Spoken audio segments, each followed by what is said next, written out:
मौलाना अबुल कलाम आज़ाद। मौलाना अबुल कलाम आज़ाद का असली नाम अबुल कलाम गुलाम मोहिउद्दीन है, लेकिन उन्हें मौलाना आज़ाद के नाम से जाना जाता है। स्वतंत्रता संग्राम की लड़ाई के समय मौलाना आज़ाद मुख्य सेनानी में से एक थे। मौलाना आज़ाद ये एक महान वैज्ञानिक, एक राजनेता और कवि थे। आज़ादी की लड़ाई में हिस्सा लेने के लिए इन्होंने अपने पेशेवर काम को भी छोड़ दिया और देशभक्ति के चलते देश की आज़ादी के लिए बाकी लोगों के साथ काम करने लगे। मौलाना आज़ाद गांधी जी के अनुयायी थे।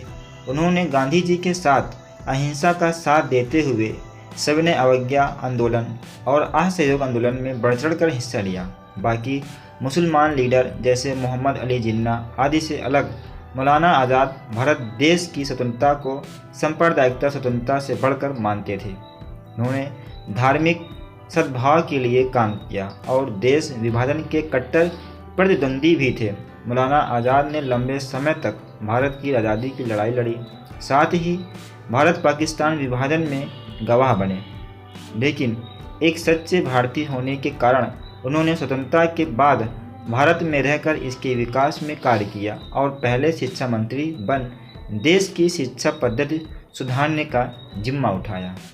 आज़ाद का जन्म 11 नवंबर 1888 को मक्का, सऊदी अरब में हुआ था।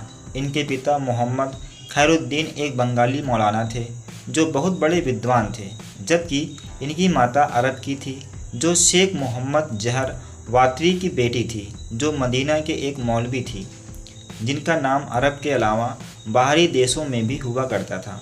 मौलाना खैरुद्दीन अपने परिवार के साथ बंगाली राज्य में रहा करते थे, लेकिन 1857 के समय हुई विद्रोह की लड़ाई में उन्हें भारत छोड़कर अरब जाना पड़ा, जहां मौलाना आज़ाद का जन्म हुआ।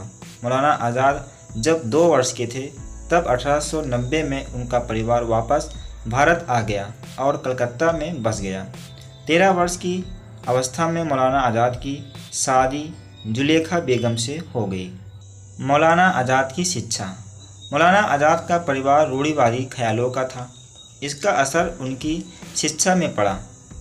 मौलाना आज़ाद को परंपरागत इस्लामी शिक्षा दी गई, लेकिन मौलाना आज़ाद के परिवार के सभी वंशों को इस्लामी शिक्षा का बखूबी ज्ञान था और ये ज्ञान मौलाना आज़ाद को विरासत में मिला। आज़ाद को सबसे पहले शिक्षा उनके घर पर ही उनके पिता द्वारा दी गई। इसके बाद उनके लिए शिक्षक नियुक्त किए गए जो उन्हें संबंधित क्षेत्रों में शिक्षा दिया करते थे। आज़ाद ने सबसे पहले अरबी फारसी भाषा सीखी। इसके बाद उन्होंने दर्शन शास्त्र, ज्यामिति, गणित और बीजगणित का ज्ञान प्राप्त किया।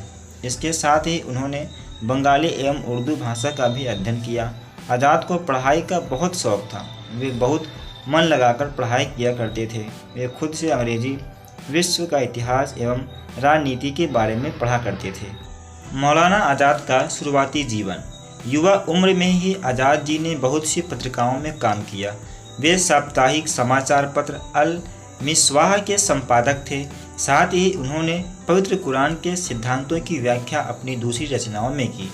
यह वह समय था जब वे कट्टरपंथी राजनीतिक दृष्टिकोण रखते थे, जो अचानक भारतीय राष्ट्रवादी आंदोलन के साथ बदलकर राष्ट्रीयता के रूप में विकसित हो गई और वे ब्रिटिश राज और मुसलमानों के सांप्रदायिक मुद्दों को तवज्जो नहीं देते थे। उनका मानना था कि देश की आज़ादी इन सभी मुद्दों से ज़्यादा बढ़कर है। मौलाना आज़ाद अफगानिस्तान, इराक, मिस्र, सीरिया और तुर्की की यात्रा पर गए, जहां उनकी सोच बदली और उनका विश्वास राष्ट्रवादी क्रांतिकारी रूप में सामने आया। मौलाना आज़ाद की उपलब्धियाँ।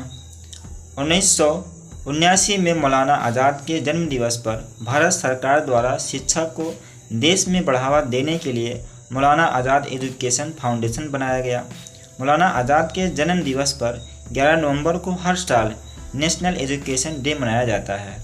भारत के अनेकों शिक्षा संस्थान, स्कूल, कॉलेज के नाम इनके नाम पर रखे गए हैं। मौलाना आज़ाद को भारत रत्न से भी सम्मानित किया गया है। मौलाना आज़ाद की मृत्यु।